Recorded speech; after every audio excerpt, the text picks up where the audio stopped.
Speaker, esteemed colleagues, and distinguished guests, it is my honor and privilege to stand before this august body to present the progress report of the Joint Committees on Dangerous Drugs, Public Order and Safety, Public Accounts, and Human Rights, or what is now popularly known as the Quad Committee.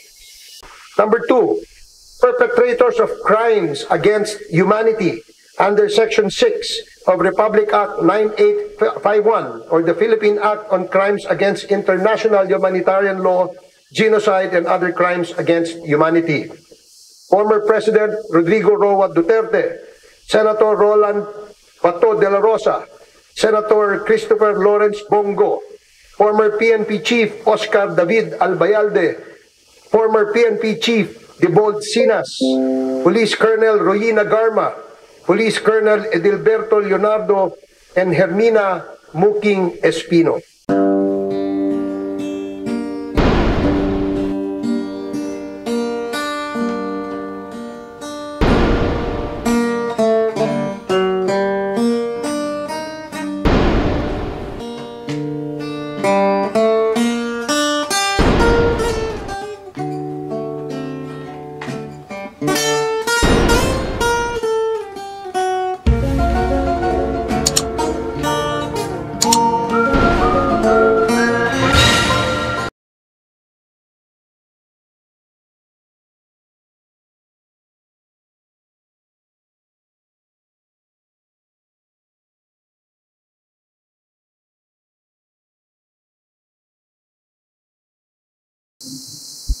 Huwag na tayong umasa na tatablan ng batas ang anting-anting ni na Rodrigo, Bongo, Bato, Albayalde at iba pang akusado sa sampahan ng kaso dahil dito sa mga pagdinig sa Quadcom.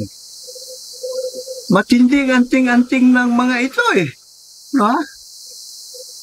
Anting-anting diyan sa inutil, moro-moro, na hukumang trial by palakasan. Para huwag na tayo madismaya. Huwag na tayo umasa. Hey, good morning! Parimpuin nyo lagi nakandang maglingkod, Mr. Juror, Dr. Sixto Kitkilatis Lagari po lamang, PhD, Public Administration, honoris causa. Para sa 99.9% mga itsapwerang Pilipino. Laban lamang ho tayo. Pag tayo nagkaisa, aba, tapos na ang maliligayang araw ng mga salot na kurakot sa buong pamahalaan. Ano po ang dapat natin pagkakaisahan? Siyempre, ang pagsusulong ng ating kapakanan, ating mga karapatan, at kinabukasan. Sa paanong paraan? Sa pamagitan ng pusang pagsusulong ng amenda numero 1 sa Bill of Rights. Karapatan nating mga soberanong mga mamamayang Pilipino sa hukuman trial by jury. Okay? Para na sa partido KKK 2.0 demokratiko. Ito po ang ating salbasyon. Salbasyon ng nasyon nating mga itsapwera. Hala, sige. Kayo ba ay nakapag-subscribe na? Okay. Like nyo at share ito po ating YouTube Juror Advocacy Channel. Malaki ambag po yan para sa inyong lingkod. Para sa pagsusulong natin ng ating advokasya na kapakipakinabang para sa lahat. Sa ating hanay ng 99.9% itsapwera mga Pilipino. Okay, so, unang-una, ang tanong na nagmamakaawa para ating itanong sa ating mga sarili, yung bang nangyaring mga pagdinig, ha? Una-una, paisa-isang mga komitiba stand alone, hanggang sa na-create nila yung Quadcom, no ha? Parang kulang ng isa para maging Voltes 5. No? O, Comitiva 5. Wala na isa na lang, ano ha? O, 4 lang sila eh. Isa na lang, no ha? Well, nagsama-sama sila, kumbaga nag-bolt in, no ha? Para mas malakas ang kanilang pwersa. At tunay naman nakikita natin na, alam mo, sa biglang tingin ha, masasabi mo talagang sila naman ay sincero, bukal sa kanilang kalooban, at kumbaga kwentas klaras na nais nilang tuklasin ang mga bagay-bagay at para maparusahan ang dapat parusahan ng mga lumalabag sa batas. Siyempre, no? So, talagang kung hindi ka na mag-iisip, hindi mo na pagdududahan eh. Pero ako, dahil sa hindi na naman ako marunong mag-isip, no? Lahat man tayo ay may kanya-kanyang isipan. No? Kumbaga, ang Panginoon naman ay tayo ay kanyang nilalang ng pantay-pantay. Ba? Binigyan niya tayo ng tigi-tigisang utak, puso, konsensya, diba? Para manimbang tayo sa mga bagay-bagay. Pero sa akin, duduso kasi ako eh.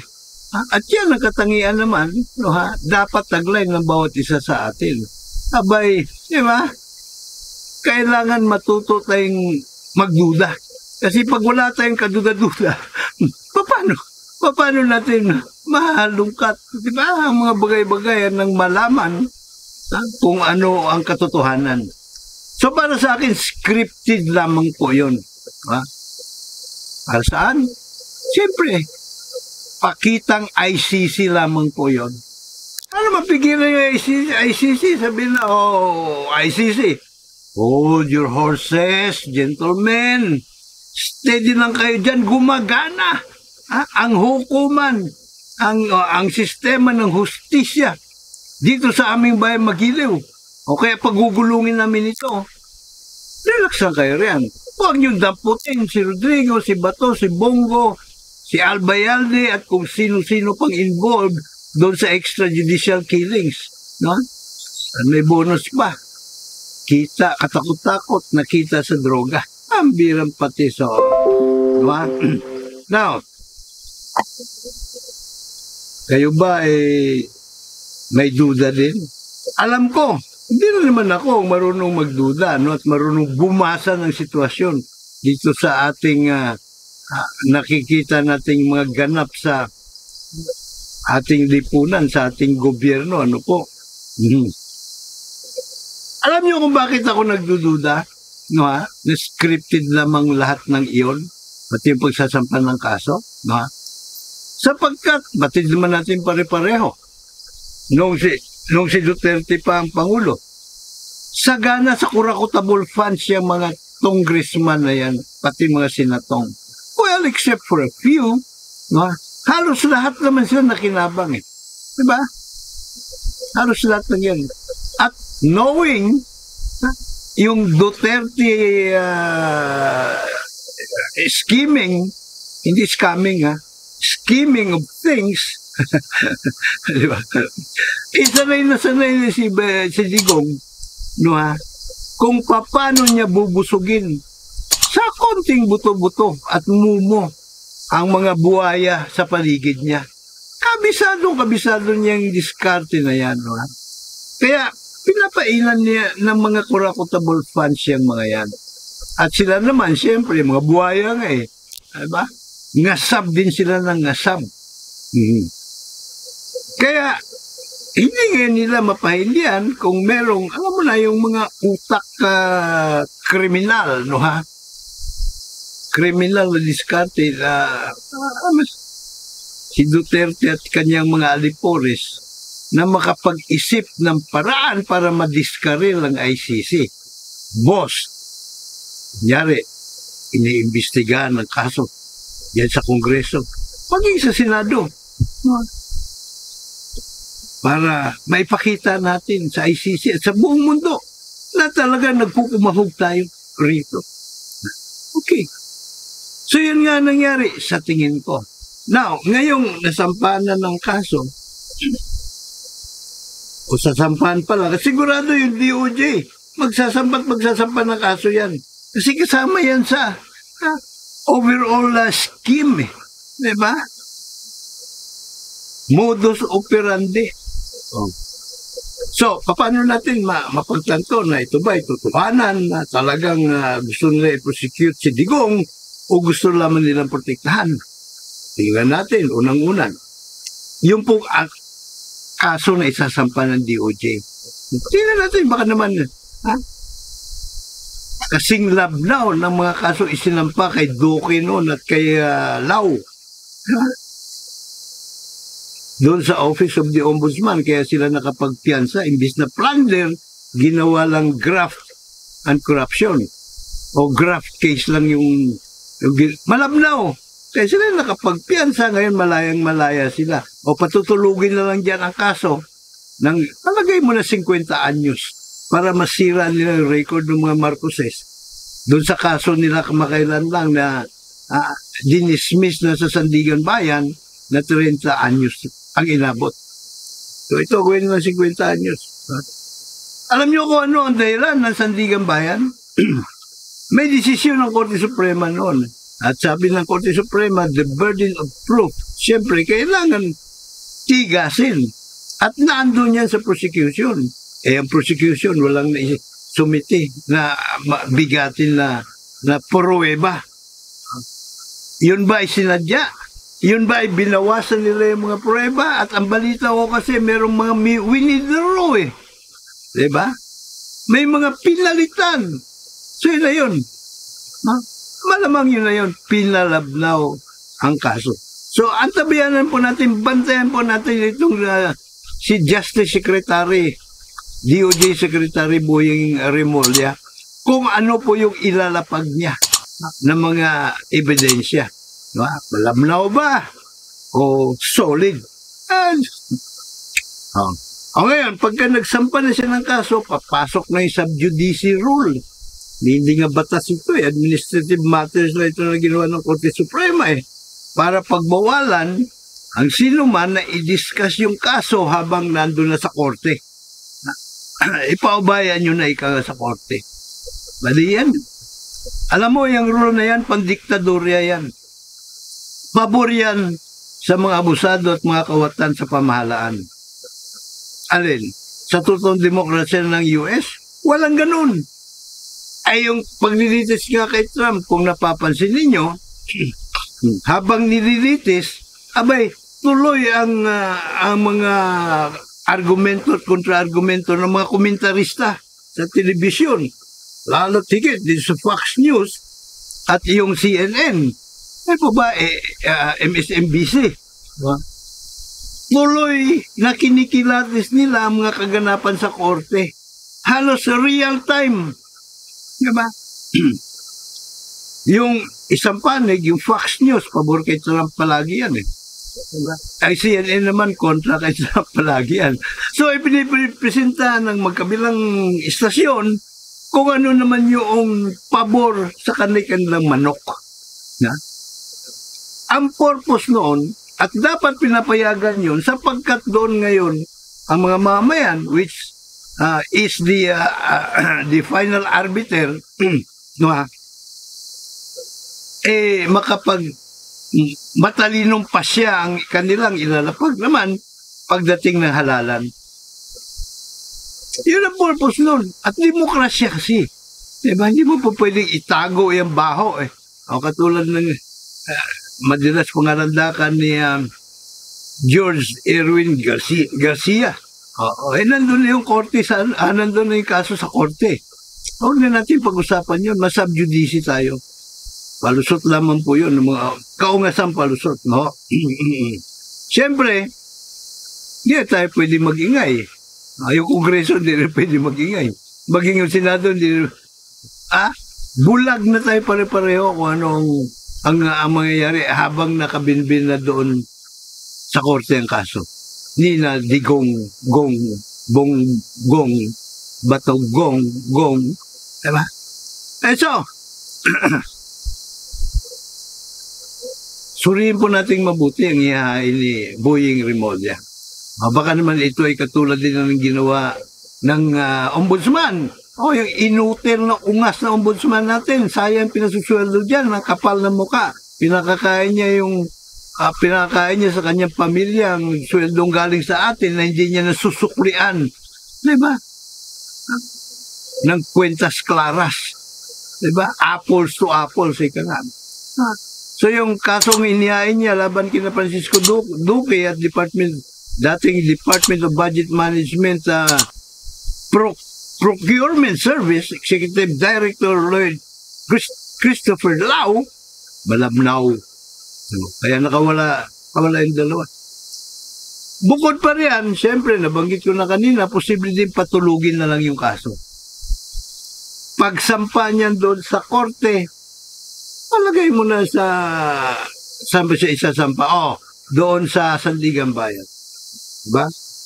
So pagdating sa Sandigan Bayan, patulugin nila ng 20 anyos. Pwede, di ba? Pagkatapos, halimbawa, guilty ang husga, ang hatol ng Sandigan Bayan, iakyat sa Korte Suprema. Patulugin na naman doon ng 30 anyos. Abay, matagal ng below the ground, itong mga ungas, buhay pa yung kaso. Pambirang patiso. So yan ang proseso, kabuktutang proseso sa hukumang trial by palakasan. Ay, hambing natin ngayon dito sa ating isinusulong ng puspusan. Hukuman trial by jury naman, no? Ala US of A. Hukuman trial by jury ala US of A. Sino po ang nagdidetermina kung merong probable cause o wala? Yun po mga independiente na grand juror. 23 katao po sila. Para ma-indict o kaya ma-absuelto yung inireklamo, kailangan pinakawalang-wala 12 boto. Sila po ay nagdi-deliberate. Pag nag-deliberate po sila, pwede lamang pumarap sa kanila ay yung po prosecutor. Bit-bit ang mga testigo at mga ebidensya. Nakikinig lamang yung mga grand juror. Ang kanilang foreman, yun ang nagtatanong. Nang iba yung katanungan ng kaliwanagan kung may dapat linawin doon sa ipinipresenta ng prosecutor. At 4 na araw lamang po average. Kadalasan, may mga kaso na 2 oras lang eh. Diba? 2 oras lang. Natalakayan, balitaktakan. Alam na ng mga grand juror kung may probable cause o wala. Diba? At hindi pwedeng harangin ng kahit na sino yung ihahain na akusasyon o kaya sakdal ng grand jury. Presentment or indictment ang tawag nila doon sa kanilang ihahain. Presentment or akusasyon, indictment or sakdal. Ngayon, pagka meron na silang sakdal na gano'n, ipapasa na yun doon sa trial jury. Ang trial jury naman, binubuo lamang yan kapag mag-umpisa na yung paglilitis. Halimbawa, ngayong araw na ito, 19 na ba ngayon? O ng Disyembre. Tama. Check na natin para hindi tayo magkakamali. Alright. 19 nga. Alas 8:54 ang oras po ngayon dito sa aking kinalalagyan ng 19 ng Disyembre, araw ng Huwebes, taong 2024. Para malinaw tayo. So, December 29, ipinasa ang kaso sa trial jury. Tama, December 29. Bibigyan ngayon, hindi pala, kara-karaka i-schedule ngayon ng huwes ang arraignment doon sa nasasakdal. Sa ating halimbawa na ito, ang nasasakdal ay si Rodrigo, si Bongo, si Bato, si Albayalde, at iba pa. Ngayon, matatawag sila, tatanungin ngayon sila ng judge. Mga magigiting na mga lalaki, mga ginoo, ginang, may ginang pala, kasama si Ruela diba? Ano masasabi nyo sa mga akusasyon na ito? Siyempre, sasabihin nila, halimbawa, sasabihin nila, not guilty. Kasi kung hukuman trial by jury na ang uso sa atin, sigurado, magpi-plea bargaining na itong mga to. Kung hukuman trial by palakasan meron tayo, hindi, ginagawa pala natin, halimbawa, sa jury justice system na, di ba? Mali naman ako. So, malamang magpi-plea guilty na sila. Pero pagpalagay na natin na ang plea nila ay not guilty. Hukuman trial by jury tayo, proseso. Okay, sasabihin ng judge, meron kayong 7 buwan para paghandaan ang inyong depensa. 7 buwan. Mangalap kayo ng mga ebidensya, testimonya, lahat na pwede makatulong sa inyo. Kung kailangan nyo yung mga prosesong obligado, ipatatawag, isusupuin na itong testigo para sa inyo, sabihin nyo lang sa judge. At yan ay ipatatawag. Yung mga compulsory processes. Para madepensahan kayo sa kaso. Okay. So after 7 months, siyempre nakaschedule na yon, kung anong petsa at anong araw magsisimula ang paglilitis. So ipalagay mo ng December, January, February, March, April, May, July.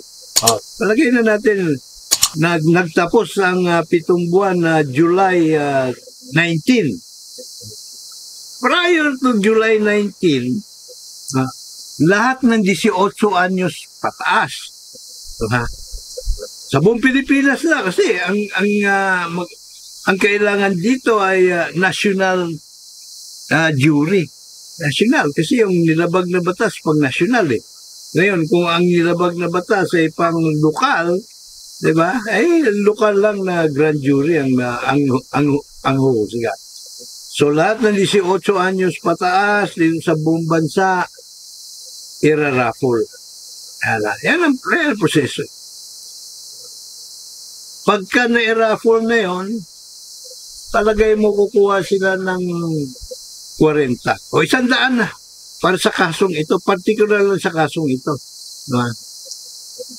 So, pagka na lumabas na sa raffle yung 100, isusumon nila for jury duty sa July 19. Siyempre, ang pailalabas mong summon, kailangan at least siguro mga 30 days bago dumating yung araw ng paglilitis mismo. So 30 days before, alam na kung sino-sino yung mga jurors, prospective jurors na ipatatawag for jury duty sa July 19, 2025. Okay. So, pagdating ng July 19, 2025, magsisipag-report yung ipinatawag na 100 prospective jurors. Pagdating nila doon sa Hall of Justice, kung saan sila nakatakdang kung saan sila pinagre-report, siyempre, i-orient mo na sila. Makausapin sila, bibigyan sila ng bird's eye view. Bird's eye view. Talagang kung ano yung proseso na dapat nila sundan, paano sila dapat umakto, O pwede ba sila magtanong for clarificatory questions, so on and so forth. Oh. Pagkatapos ng briefing nila, dadali naman sila doon sa lugar kung saan magaganap ang voir dire. Yan ay French word na ibig sabihin, speak the truth in pain of penalty. So doon, nangyayari yung pagsusuri sa bawat prospective juror. Tatanungin ng prosecution at ng defense lawyer ang kada isa, no ha? Para kanilang matimbang, mapagtanto na itong prospective juror na ito walang bias sa magkabilang panig. So hanggang sa maimpanin nila yung 12 juror na approve sa prosecutor, approve sa defense lawyer at approve sa judge. Sila yung hurado na susuri at pipili ng mga bubuo ng trial jury. Pagka nabuo na yung 12, magkakaroon pa rin sila ng mga alternates. Usually, 4. May mga pagkakataon na higit sa 4 ang kanilang pipiliin na maging bahagi ng mga alternate jurors. Okay? So pag nabuo na yan, sa araw mismo na yon, minsan umaabot kasi yung kaso ni Trump umabot ng 2 araw ang pagbuo ng trial jury. O iba naman, naabot ng mga 3-4 na araw din ng average, no, bago mabuo yung trial jury. Pagbuo na yon, antimano, umpisa ng paglilitis. So mga nakaupo dyan sa jury box sa mga juror, nandyan yung witness stand, nandyan yung judge, andito naman yung mga abogado, ang prosecutor at yung defense lawyer. So unang-unang proseso, opening statement. Mag-opening statement ang mga abogado. At siyempre, pagkatapos ng opening statement nila, kumbaga isinusubukan na nila na kumbinsihin ang mga jurors na panigan yung kanilang mga teorya. Ang kanilang mga ebidensya na ilalapag at kung paano nila ito patutunayan. Kumbaga parang, na yun brainwashing ang ginagawa na nila. Diba? Bini-brainwash na nila yung mga juror. Siyempre, mga juror naman nakatingin lang sa kanila, siyempre, habang nag-iisip. So, siyempre, mag-umpisa na ng paglapag ng kanyang mga ebidensya at mga testigo ang prosecutor. Prosecution ang ang burden of proof kasi nasa kanya. Pag kumbinsido naman yung defense lawyer, wala naman asim mo, pinisinta mo Hindi tatayo ito sa korte. So, pwede niyang pwede siya mag-motion sa judge for na i-quash yung mga ebidensya. Demurrer of evidence. Sabi niya dyan, sila na pala kakwenta-kwenta itong mga pinisinto na ebidensya, hindi na napatunayan. Beyond reasonable doubt na guilty ang aking kliyente, kaya ribasuran na lang ng kasong ito. Pwedeng ganon. Otherwise, magpipresenta siya ng kanyang mga ebidensya at testimonya. Pagkatapos noon, na nakapag-presenta na siya, yun naman yung closing argument. Doon naman bibigyan din ng prosecutor kung bakit dapat yung kanyang punto de vista ang isaalang-alang ng mga jurors. Ganon din ang depensa. Kukumbinsin niya rin. Masingganan niya kukumbinsin yung mga jurors na walang kasalanan ang kanyang kliyente. Kaya, not guilty ang dapat yung hatol. So, pagkatapos ng closing argument, bibigyan na ng instruction ng judge yung mga juror. Ito yung mga isaalang-alang nyo na batas. ito yung magiging parusa sa bawat batas na kanilabag. No, ha? At ito naman yung mga ebidensya na ipiresenta. Kasi yung mga ebidensya na wala namang so yung mga irrelevant naman na mga ebidensya, siyempre hindi papayagan ng judge yun na maipasok sa kaso. Pipigilan ng judge yun. Right? Ay, so matapos ang instruction ng judge, papasok na sa jury deliberation room yung 12. Sila-sila na lang. At syempre, kung nakapili na sila ng foreman, ang unang ginagawa, no, ang gagawin ng foreman, botohan kagad. Sino sa inyo ang guilty? Taasan ng kamay yan. Sino ang not guilty? Taasan ng kamay. Kung hindi unanimous ang desisyon, guilty or not guilty, magbabalitaktakan sila. Hihimay-himayin nila. Ano ba yung mga ebidensya na gumugulo sa isipan, no, para masabi mo na mayroong reasonable doubt na not guilty itong ating pong akusado. Ngayon, kung hindi malinaw, sa kahit na sinong miyembro ng jury, mga bagay-bagay, pwede lang ipatawag yung sa kabilang pinto nung kanilang deliberation room, may bailiff doon Pwede nilang utusan yun, napakikuha nga yung ganitong ebidensya, ganun, tungkol sa ganito, ganun. Kung meron silang hindi masyadong nauunawaan sa mga sa batas, halimbawa, pwede nilang isulat at ipadala sa judge sa pamamagitan ng bailiff. So hanggang sa makakuha na po sila ng unanimous decision. Usually, inaabot din iyan, average, 4 na araw din Apat lagi yan para makakuha sila ng unanimous decision, guilty or not guilty. At pag may decision na sila, papaalam na nila sa judge sa pamamagitan ng bailiff na may decision na sila. And then, pupunta na sila ulit sa korte, harapin na nila yung judge, yung mga akusado, at yun, siyempre, mga ano ba tawag, mga marites na doon sa korte.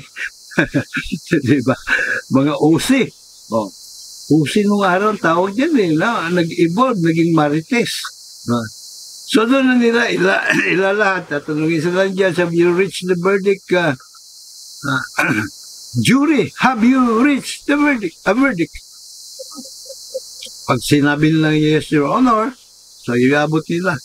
Ang nakasulat lang doon sa papel na ibibigay sa judge, either guilty o kaya not guilty. So, pagkakuha ng judge, bibigay niya sa kanyang clerk of court, pakibasa. Basahin niya, guilty or not guilty. Pagka sinabi niya na binasa na ng clerk of court, tatanungin ng judge, yung mga juror. Jury number 1, is this your verdict? Jury number 2, 3, 4, 5, 6, 7, 8, 9, 11, 12, is this your verdict? And so pagka guilty, magsisit na ngayon ang judge ng sentencing day. Judge ang sisentensya. Ang hahatol, batay sa katotohanan, ang hinahanap ng mga juror kung ano yung katotohanan. Sino nagsisinungaling? Yung ba nag-aakusa o ito akusado? Batay siyempre dun sa mga testimonya, sa mga ebidensya, maging kilos o demeanor ng akusado. At siyempre yung mga testigo din. Pinapansin nyo ng mga juror, yan, paano siya gumalaw-galaw, diba, mukhang, diba, nagsisinungaling ba ito? Mukhang